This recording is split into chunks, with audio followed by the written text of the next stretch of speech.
Good afternoon, everyone. We're going to go ahead and get started here in a couple of minutes. We got about 4 minutes until 2 o'clock, so bear with me. If you guys can hear me, please let me know. Do a quick mic check here, so make sure that everyone can hear me. Awesome, thank you.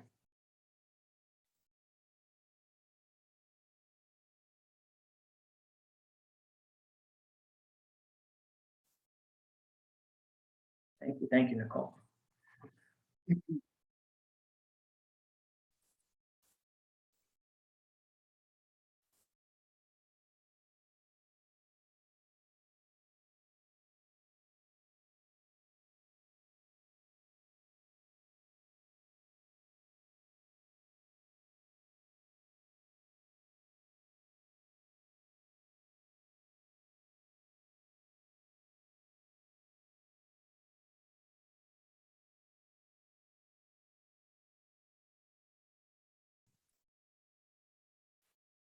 Awesome.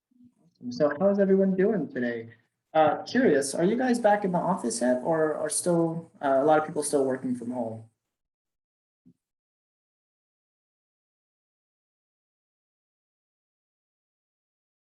Part-time, we got a couple people that are in the office. Okay.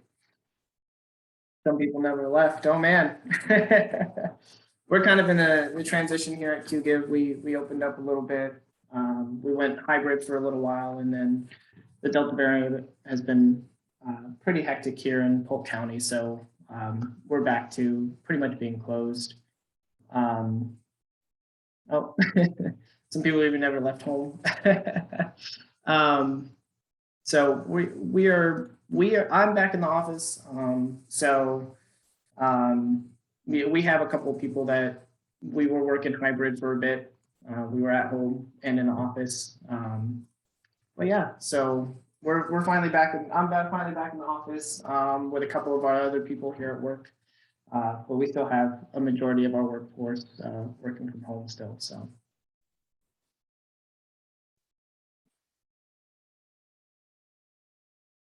who's ready for the fall event season? You guys going hybrid, or are we staying with the virtual events? Any in-person events? I'd be curious to see that.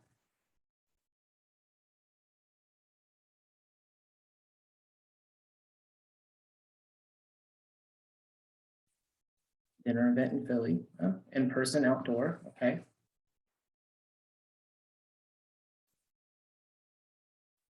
awesome. Glad to see that.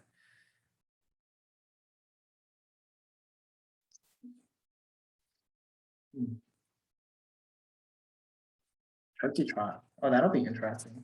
That should be a lot of fun though.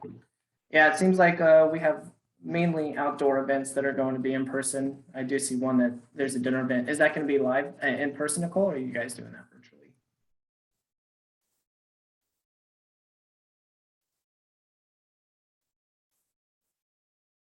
Live in person. Okay. Well, good luck with that. Hope that goes well.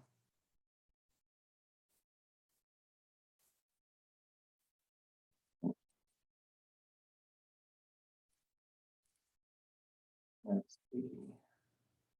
Well, it just hit 2 o'clock. Looks like we still have a couple more people logging in here. So, but we'll go ahead and get started here. So, good afternoon, everyone. And I'm super glad that you guys could all hop on today for the webinar. We're designing the donor journey for Giving Tuesday using Qgiv. Really excited to present this topic. So a little bit about Qgiv for those that are unfamiliar with us. We are an online fundraising platform that makes it easy for nonprofits of all sizes to raise more money online.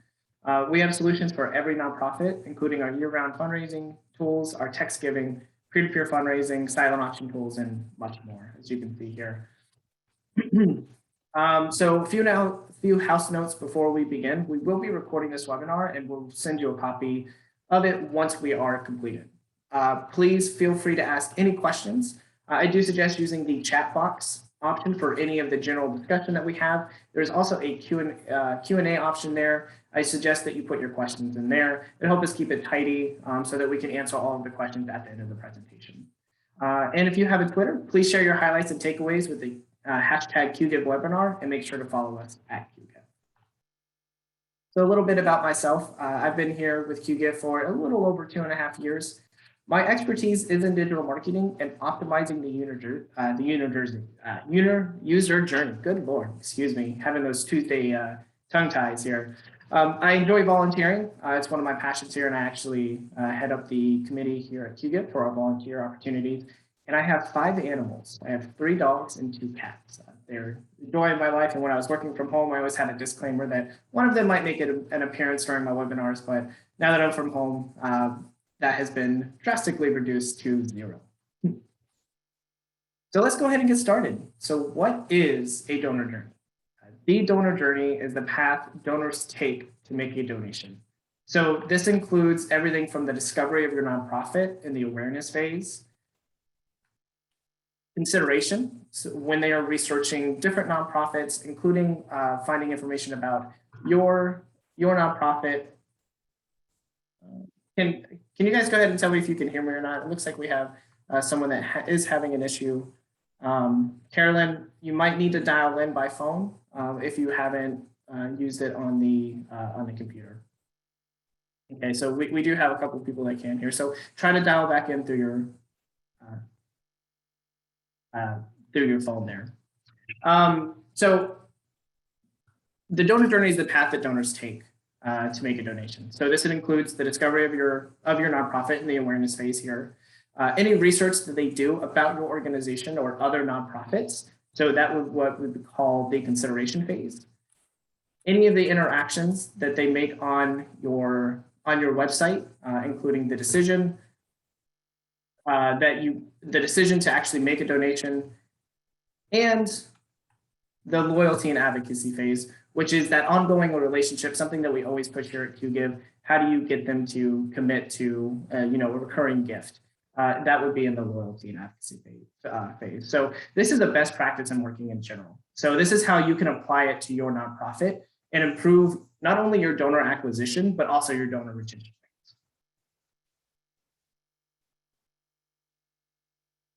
So there are many ways for potential donors to learn about your nonprofit, and it's your job to be consistent in your messaging and make it easy for donors to give on your website when they land there. So for example, in the awareness stage, like we were talking about, this is when a potential donor actually learns about your organization and your cause. In the consideration phase, potential donors perform research about your organization and other organizations like yours to decide who they want to give their money to. And in the decision stage, donors give to your organization. That's when they actually decide to give a donation to you. And it doesn't stop there. So once we get that first donation, we're looking for that second donation, the loyalty and advocacy. That's when the second gift, that's when we start continuing to interact. That's how we get our retention rates up. So it's very important to thank your donors once they do give to you the first time, but it's also important that you continue to nurture and work with them to get them to continue donating to your organization and your cause. All of this is very important. You need to think about how you are communicating with donors through not only your external communication on your website and third-party websites as well, and through your advocacy program. You need to get into the minds of your donor and understand how they interact with your organization. So the donor journey interaction. So let's talk about what are the different pieces that someone can interact with your website. So in the awareness stage, they can interact with any of your ads, any emails that you send. If you're creating blog posts and they're showing up on like Google search engine, or if you're posting them on social media and things like that, any type of press releases that you release to like local news places. So some important questions that you need to answer here in the awareness stage is, how are you perceived through your external communication? Are you sending the right message? And how do donors perceive your organization from those communications? All very important things that you need to think about within the awareness stage. In the consideration stage, this is when people are doing their research, right? They're looking at third-party sites like Charity Navigator. They're looking at your website pages in your About Us section, or any other page that is describing what you do and your cause. So that could also be on social media as well. So it's very important to communicate clearly to your donors what you do and providing those different trust signals and how you're helping the community. So some important questions that you should answer here. Do donors understand your cause and how you make an impact? And do donors trust your organization? Critical things that you need to answer and make sure that your donors are on the same page. In the decision stage, they'll be interacting with different, like your donation form on your website pages, your donation pages. This is when they'll be on the website, they're navigating around, they're looking for your donate button, they're looking for your donation form. So it's very critical for your organization to make your call to action clear on your website. This is how they can donate to your organization and through your external communications as well. So when you're posting a social media post, making sure that you're providing a link to your form, in your emails, making sure you have a clear call to action. Some of the things that you need to think about, making it easy for donors to give to you. So again, we're talking about, is it easy for donors to find your donation form? Make it as easy as possible. Is your donation form difficult to understand? Do you have a lot of custom fields on there? Are you asking a lot of questions? Is there just a lot of fields that you're asking for your donors to fill out? These are all causes and some things that can lead to donor friction, which we'll go into a little bit later. You'll definitely want to reduce that to make sure that your donors have it as easy as possible to donate to your organization. And within the loyalty and advocacy phase, we're looking at receipts. We're looking at thank you pages, we're looking at the thank you emails that we're sending. We're thinking about the additional ask emails that we'll eventually send out to those folks that have donated to us. And again, we're going back into this cycle, right, where they'll actually be coming back to our donation page. So we need to also think about how we're optimizing our donation forms, not only for the people that are giving to us for the first time, but what about those people that are coming back and donating to your organization? Just making sure that it's clear and easy to give is definitely something that your organization needs to be thinking about. So in the loyalty and advocacy phase, some important questions you should ask. Are you thanking donors? And are you asking for a second gift? Are you providing all of those things that donors are looking for that want to make them continue to interact with your organization? We'll go into a little bit about those later, but important questions that you need to consider as you continue through the donor journey. So why should we focus on the donor journey? Always an important question that I'm asked in my position particularly. So first and foremost, it is very expensive to acquire new donors. And even more so when your donor journey is not optimized. The primary goal of the donor journey and all of the different pieces and communications that you put out is to provide an exceptional experience for new and returning donors. So why? Well, it takes about 8 to 20 different interactions for donors to actually give to your organization. And when we're talking about interactions, we're talking about touch points, which are all of those pieces that we discussed about earlier. They're interacting with your ads, they're interacting with your emails, they're interacting with your website pages. All of those are different touch points in which a donor is learning and growing and understanding your organization. So it takes about 8 to 20 donor interactions for them to give to your organization. And that can happen over the course of one or a few sessions, meaning that it could happen in a week, it can happen in a month's time frame, it can happen in a 3 months time frame. So making sure that you're clear and concise about what your organization does and how it makes an impact across all of your different channels is very important and why we focus on the donor journey so much.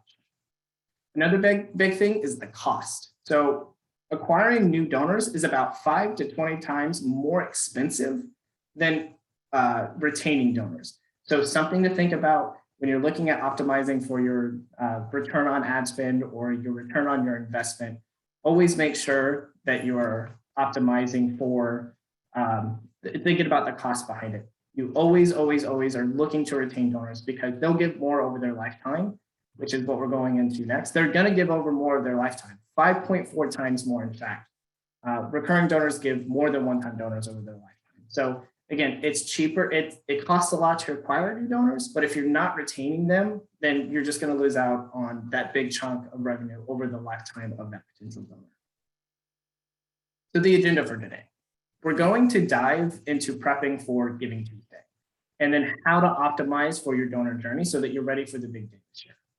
What we'll cover, what you need to do right now, what you need to prepare, and then throughout the presentation, we'll talk about different examples of great Giving Tuesday campaigns that we've seen here with Qgiv clients And then we'll also talk about how Qgiv can help.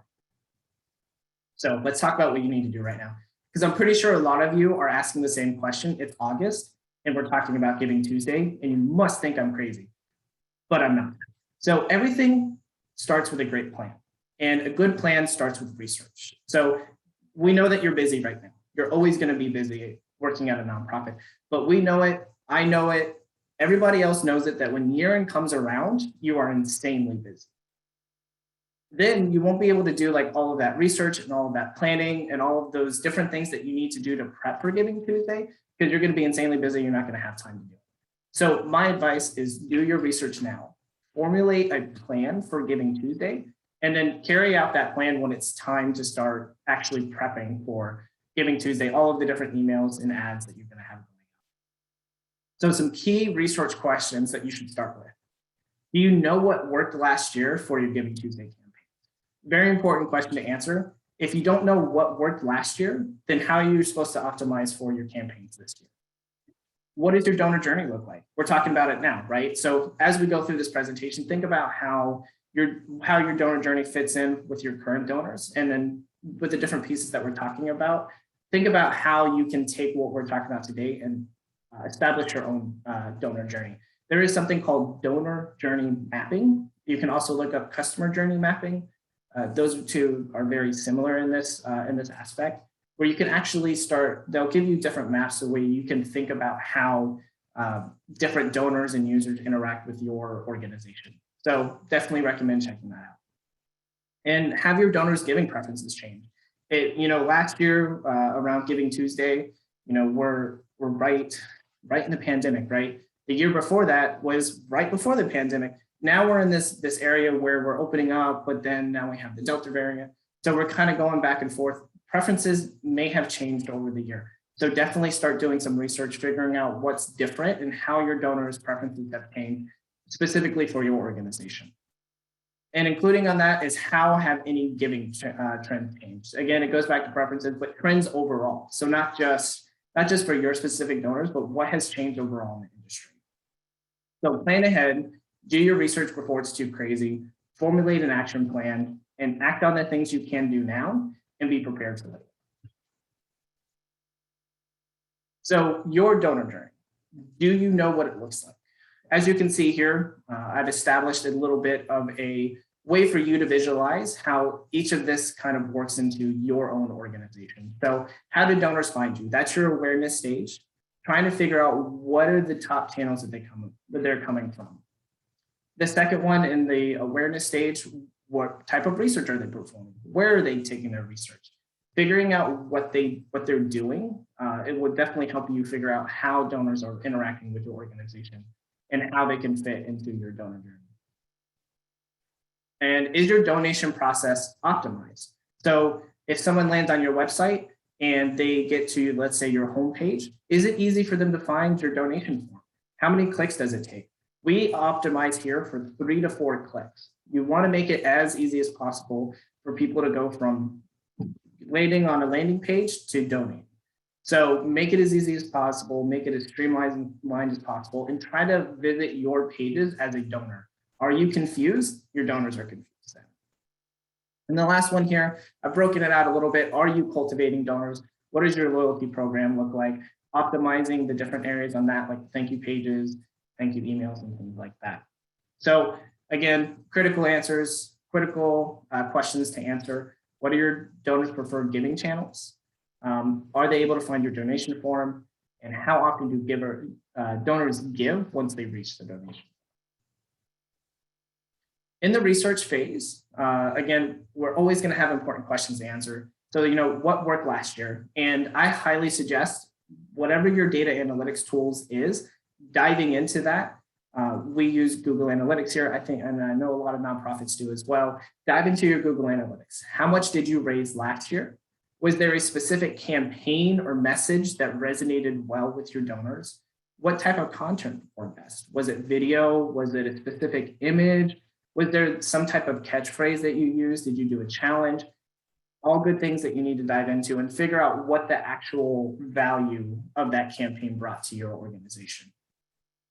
Also, what did other nonprofits do? I don't it's difficult to only think of ideas yourself and figuring out how you're performing compared to the industry without doing research on other nonprofits, right? So look and see what other nonprofits did. Are there any elements that you can use in your organization to improve your process? Is there some organization that you look up to that you can take some inspiration from? All good things to look about. It's sort of that third-party validation of figuring out, hey, I'm doing the right things and I'm optimized for giving trends, right? And another great question, did you see the most recent Giving USA report? Check out Giving Trends, identify what has changed and how that can potentially affect your nonprofit. Your Giving Tuesday goals. So once we're out of the research phase, you'll know what worked last year and what didn't, what your goals were and what messaging. So now we need to make the changes as needed. So what is your goal this year? Again, make it realistic. You don't want to, if you didn't reach your goal last year, probably not a good idea to also set that as your goal for this year, right? Especially if you didn't raise only but 75% of that, right? So set a realistic goal, make sure that you can reach it, look into your donor base, look into trying to improve. Another great thing, tie that goal to something tangible. So it doesn't need to be, for your organization, it can be a specific dollar amount, but when you're thinking about messaging and you're thinking about how you're going to communicate with your donors, we always talk about it here at Qgiv about tying that to something tangible for donors to latch on to. And one great example that we have from last year is Qgiv. So they set a goal for a specific number of bunk beds, and that number is tied to a specific donation amount. So as you can see here, $75 purchases one bed, right? $150 purchases one full bunk bed. So if they're looking for 80 bunk beds in general, they obviously have a specific donation amount, dollar amount that they're looking, but they put this into a light to where donors could easily understand what they're giving to Qgiv. So once you establish your goal, we can actually start working on our Giving Tuesday story. Again, we'll talk about Qgiv here. So for example, crafting a really good image and a really good message so that when you do start posting on, let's say, social media, you start sending out emails, you're always having that type of tangible impact that donors can expect from when they give to your organization. So best practices, be specific, like we say, tie it to something tangible, show donors their impact. So we have here with Qgiv, instead of sleeping on the floor, they can actually sleep in bunk beds, right? And then tell a consistent story in your messaging, in your images, and all across your giving channels, right? Also, when in this phase, you should be looking at different types of Giving Tuesday fundraising tools. So there's a ton of different tools that your organization can use, from online donation forms to text fundraising, to even peer-to-peer fundraising, which is very popular with Giving Tuesday campaigns. So always something to think about. And it's something that you should be looking into right now if you're interested in using different types of fundraising tools. You don't want to wait until October when you're knee-high going into it and you're busy out of your mind and you need to hop onto a demonstration with a sales rep, right? You want to go ahead and get that knocked out, figure out which tools, do all your research to make sure that you find the right tool that's going to not only help your organization, but then to figure out how you're going to implement it and get everybody caught up to speed and educated on how to. So our Giving Tuesday plan. We've done our research. We've set out our goals. We've got our story that we're going to use. We have the fundraising tools that we're going to look into. So what's next? So next, we're actually going to formulate our Giving Tuesday plan. And then we're going to go ahead and create a Giving Tuesday communications. So now it's time to set timelines and be prepared. So when you start creating your plan, make sure to add in time to research and demo any of the fundraising tools that you want to learn. Also important piece, doing any of the research that you need to, and setting out any education pieces to different people that will be working on the campaign so that they understand how to use those tools. Get photos for your campaign and videos as well. I know we mentioned that too. So you don't want to wait till the last second. Again, if you need to get photos for your campaign, you need to record any videos. This is a great time to do it in the planning phase to make sure that you're prepared for the big day. Identify any types of matching gifts, for different companies or any types of sponsorships that you want to get started, and then get the ball rolling on them. Either get them secured now or work on the outreach plan to start putting all of those different pieces in place. Matching campaigns are a huge thing on Giving Tuesday. So if you haven't done it before, I highly suggest it, and making sure that you are prepared to communicate that throughout your messaging. Identify the different communication channels that you're going to be looking into. So that's social media, that's email. Are you going to do direct mail? Are you going to do phone calls? What are you going to do this year? What worked last year? And what can you do to improve those channels? And then what other channels do you want to add if you haven't done all of the channels before? So some of the things that you should be thinking about and planning for. And then set timelines. So you don't want to start working on all of your different emails and all your different social media ads and any other types of content that you're going to go into it. You can set out different timelines for those now, so that when you're ready to start actually creating those pieces, you'll be ready and prepared. And then create a strategy for how you're going to communicate with donors before, the day of, and after Giving Tuesday. So when you're setting out your timeline for the different communication pieces that you're going to create, be mindful of the timeline that you create for your communication strategy. So, if you're going to send out an email piece in a couple of weeks to alert donors that, hey, Giving Tuesday is coming up, then you want to go ahead and set out a timeline that's a few weeks ahead of that, so that you're prepared and that communication piece is ready to go out on the day, before the big day. And you'll want to create a communications calendar. So a Giving Tuesday communication calendar, Giving Tuesday relies a lot on engaging your donors in your community. And a communication calendar sets a timeline for what you're going to be posting, and it helps you create an effective strategy. It also helps you visualize everything that's going to be going on. So some best practices here: take a multi-channel approach. Your calendar will have everything organized for you, and you should be including some type of content that you want to put in there. It also helps you visualize what type of communication is going out, and making sure that your messaging is consistent across. The communications calendar should include the day of, the before and after Giving Tuesday communication pieces that you want to have going out. And again, as we talked about before, keep your messaging consistent and your call to action. So make sure they're always clear, concise, and that you're always spreading the same message to make sure that everyone understands what your Giving Tuesday campaign is about. So what next? So what we're going to do next is what we're going to be doing later. We set out the timeline for the different communications pieces. So let's make sure to write down these best practices, so that when the time does come to build out all of these different communications pieces, you're prepared. And Qgiv also has a ton of different articles and resources to help you out on Giving Tuesday. So please feel free to check those out. You can go to qgiv.com/blog or /resources, and all of that information is on there. You can check out all of our different Giving Tuesday resources to get prepared for the big day. So now we're optimizing the user journey. So there are many ways for the potential donors to learn about your nonprofit, and there are many paths that they can actually take to make it to your donation page. So it's your job to provide the best experience across all of these different paths and pathways, right?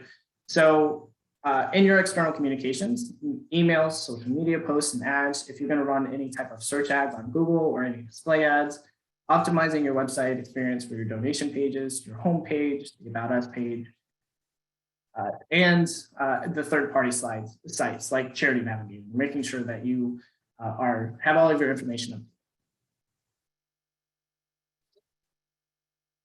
Plan to send multiple communications for each channel. As we were talking about before, we want to send something before, we want to send something during, and we want to send something after. And it's important to keep that story consistent across the board. So before Giving Tuesday, what we're looking to do is educate donors on what Giving Tuesday is and why they should give to your organization. And this goes back to making that tangible, making it easy for donors to understand what they'll be providing to your organization if they decide to donate with you on Giving Tuesday. The day of communication on Giving Tuesday, you want to tell your story, again, tying it back to that tangible. You want to also provide progress updates, and you'll want to be promoting any of the matching gifts or sponsorships that you have throughout the day that helps your donors understand that they can make a bigger impact if they give to your organization. And then after Giving Tuesday, make sure to thank your donors. Donor retention is our top priority during and after Giving Tuesday, to make sure that we are continuing to reach out to our donors and asking them for that second gift. This is a great example here, Give with Heart for Giving Tuesday. This is a great communication piece before being able to tell different donors, hey, it's an International Day of Giving, making a lasting difference for someone who's homeless and hurting in southern central Nebraska. With every gift, you provide meals and care, and a big step for transforming lives this holiday season. So great message here, a great story, something that you should consider when you are going to be communicating on before Giving Tuesday. So Giving Tuesday are email best practices. So email is a favorite of nonprofits, and it's a highly effective way to motivate donors to give. So plan to send multiple emails, again, before, the day of, and after Giving Tuesday. Some best practices to consider with email: brand your email. It leads to easier recognition of your nonprofit, and it actually leads to higher conversion rates. Keep your email concise. We don't want a story, we don't want a full article, we don't want we don't want this long email. We want to make sure that it's concise and it's consistently and clearly communicating what Giving Tuesday is and why we want donors to give to us. So make sure that it's concise. Have a clear call to action. So that means you want donors to give to you to your organization. So linking to your donation page and making sure that it's clear and very visible within your email. And if you can, add some personalization. Donors love to be called by their first name. They love to have those pieces throughout here. For example, here we have Dear Sarah. As we start the new year in homelessness, that different types of personalization that comes in, it definitely makes a big difference to donors. You can also see here that we have a great impact visual here with our homeless man here, and be a hero to the vulnerable. So helping up heroes was their call to action. Another great one here, this goes back to having a very clear call to action. We have a great messaging here, and we also have a very clear call to action. And then we also have an incentive, which is very interesting and a very cool idea to use to incentivize giving to this organization. We also have the impact statement that we were talking about previously. If you are adding matching gifts, make sure to call that out. This makes a big difference with donors. They love to know that not only that their donation is going to make a difference for your organization, but if it is improving it, then being doubled on top of that, so they're now making an even larger impact for your organization. Definitely call that out. Make sure that it's in your communications and that donors can see that very clearly. So some social media best practices. Social media is a great way to build awareness for your Giving Tuesday campaign. Again, plan to post multiple times, definitely before and during and after Giving Tuesday. Some best practices: always make sure to link to your donation form.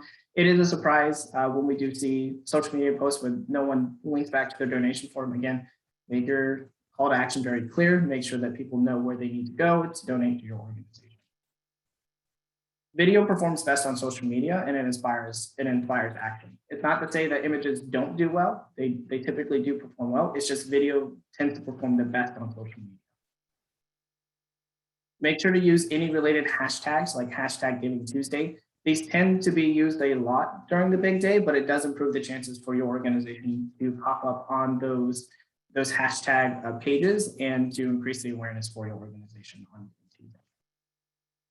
And another thing that we always talk about here is find and encourage brand ambassadors to reach out and spread the word about your organization. So looking for those people that interact very frequently with your content. You can also tap into some of your recurring donors that you have. Let them know about your social media plan and ask them and encourage them to reach out to their networks on the big day to when you do actually post something on social to say, hey, if you could share this, that would be great. That would help our organization make a huge impact. So be sure to reach out to those brand ambassadors before the big day so that they're prepared to be ready on those days on Giving Tuesday to share that type of content.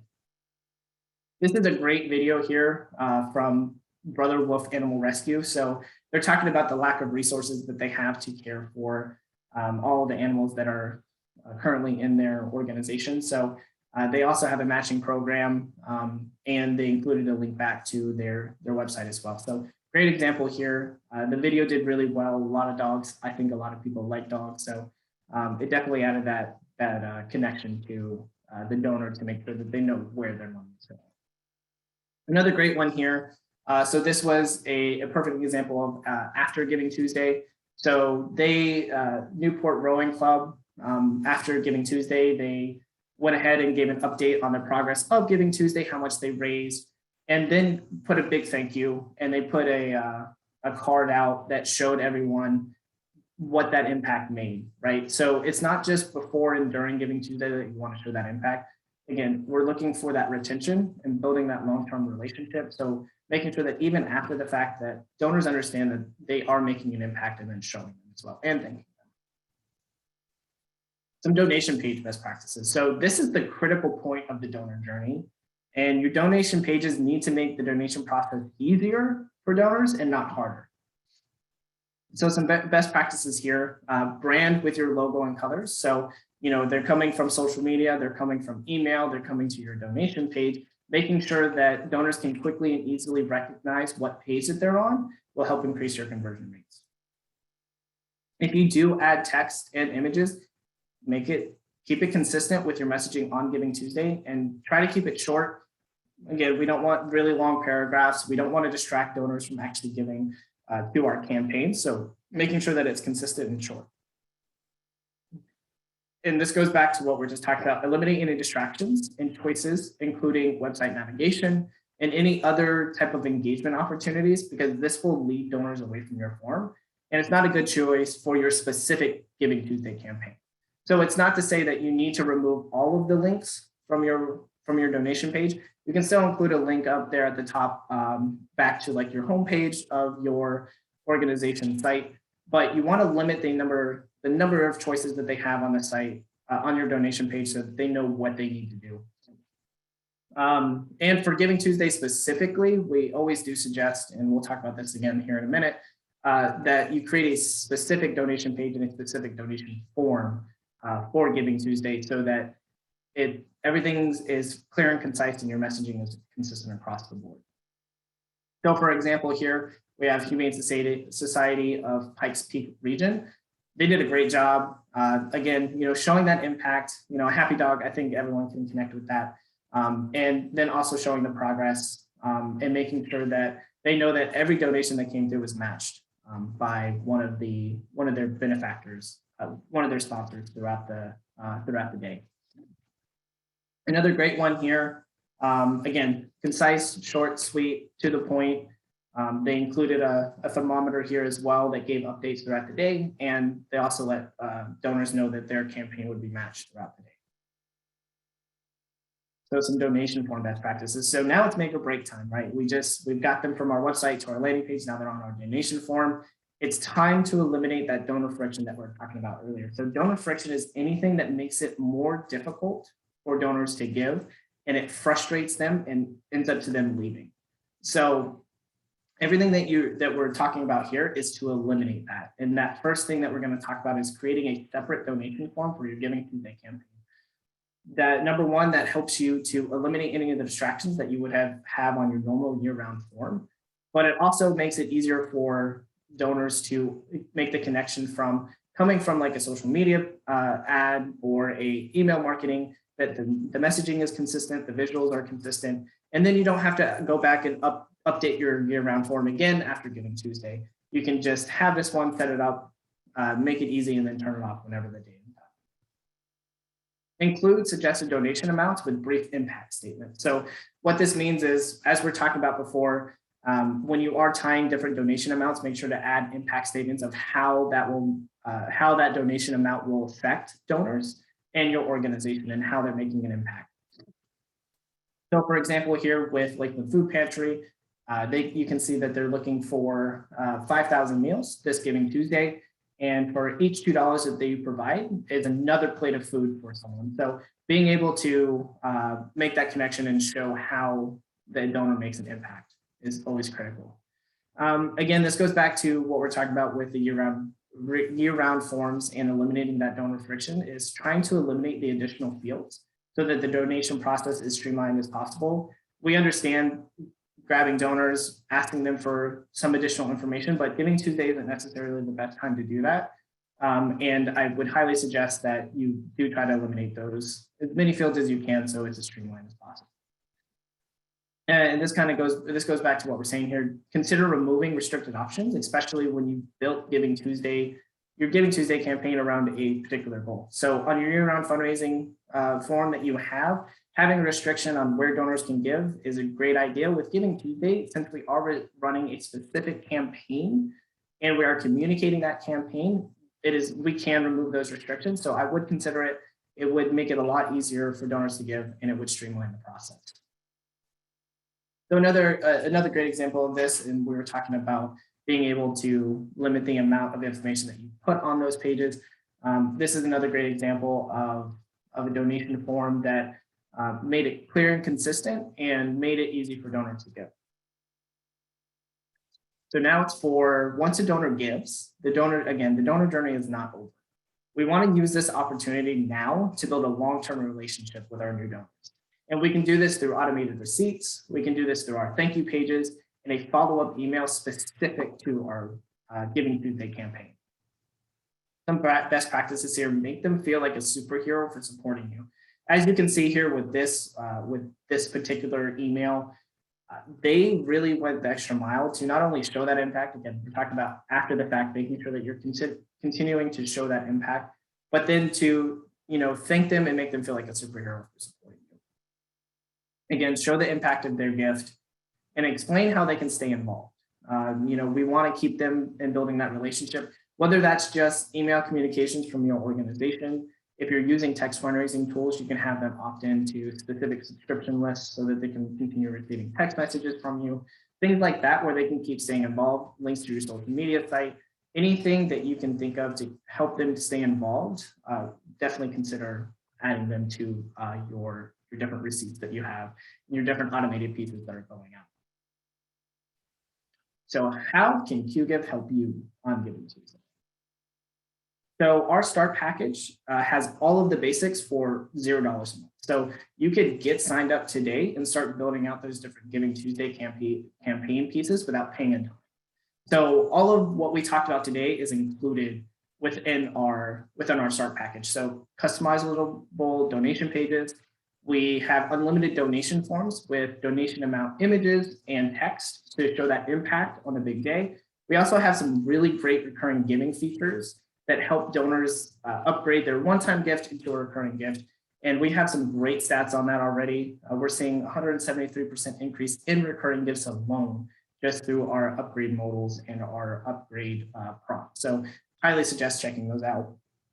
We have our great automated global customizable receipts that your organization can tap into.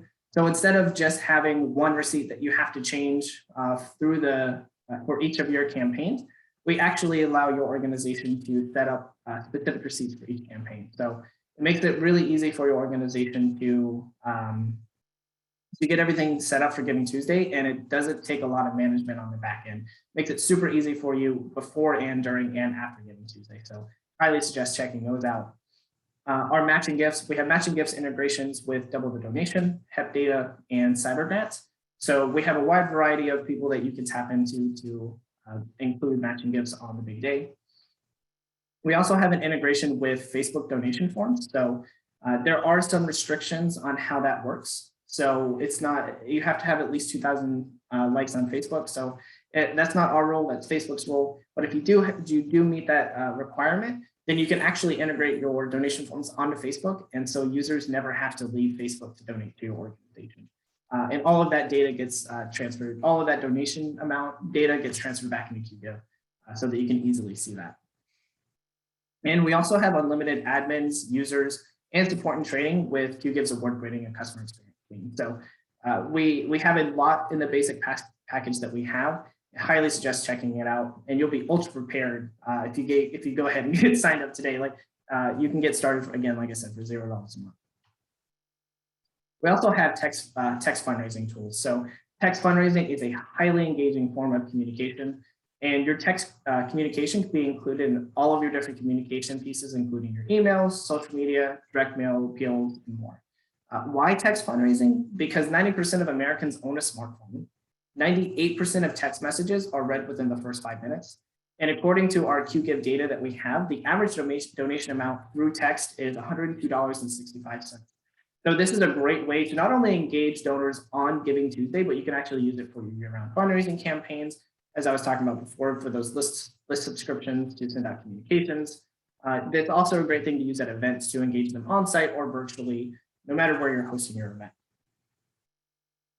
And we talked about earlier, peer-to-peer events is a great way to expand your reach.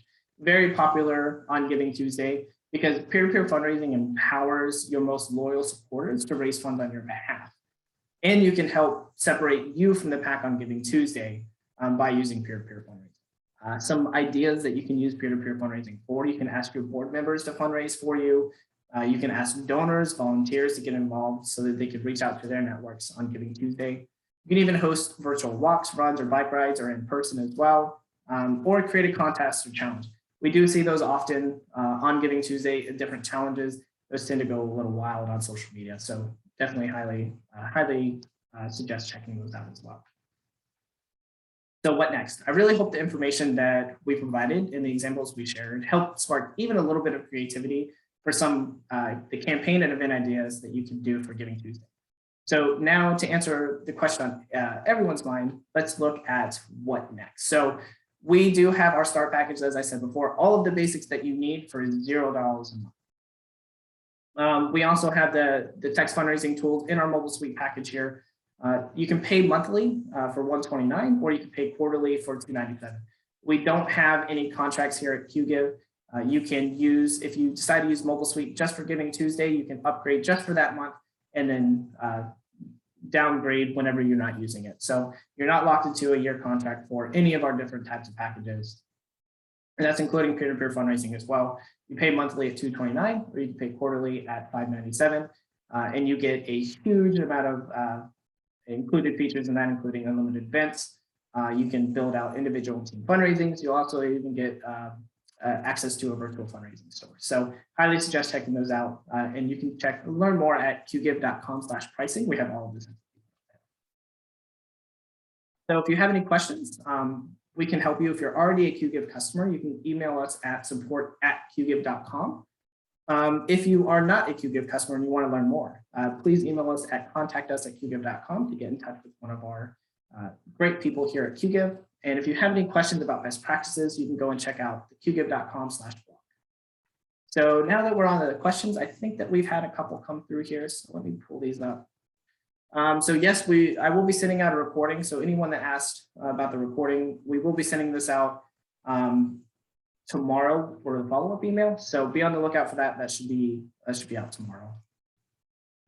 Does Qgiv have a donor journey mapping feature? So no, we don't personally have the donor journey mapping feature, particularly because we are not the marketing. We can help out with blogs and stuff, but we don't have that specific feature through Giving, our platform itself. So I would highly suggest checking that out, but we do not have anything as a feature that you can use through Qgiv to learn more about it. Let's see, we had a couple come through the chat.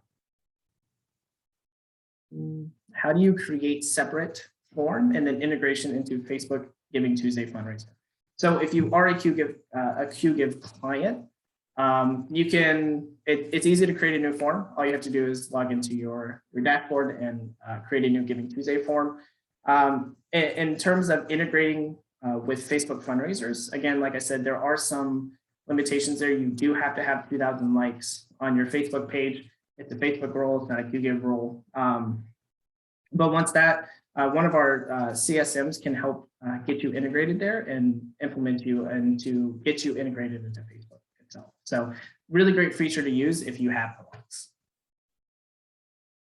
Last year, we linked our Giving Tuesday to our annual appeal and used Giving Tuesday as a kickoff to that appeal. What are your thoughts on that versus two separate campaigns? I think that's a great idea. I think both work, having a separate campaign idea and also combining the year end we've seen many different campaigns come throughout the years. I've seen many organizations kick off for, say, a peer-to-peer fundraising campaign that starts a month before Giving Tuesday. And Giving Tuesday is basically just the lead up. Everything is the lead up to the Giving Tuesday campaign, where they host like a virtual walk or a run. So like there's many different things that you can use to do that. With year in particular, you can also do that as well. Whereas Giving Tuesday is just kind of like that kickoff into that bigger picture as well. If you've ever seen one of Abby's webinars, she loves to talk about donor retention. And if Giving Tuesday is nothing, it is a great donor acquisition channel for your organization to tap into. But you should definitely focus on retention, and that's where year-end comes in. So definitely you can try that. I think it's a great idea, and I think it would work out for you. If we don't have any more questions, we can go ahead and start logging off.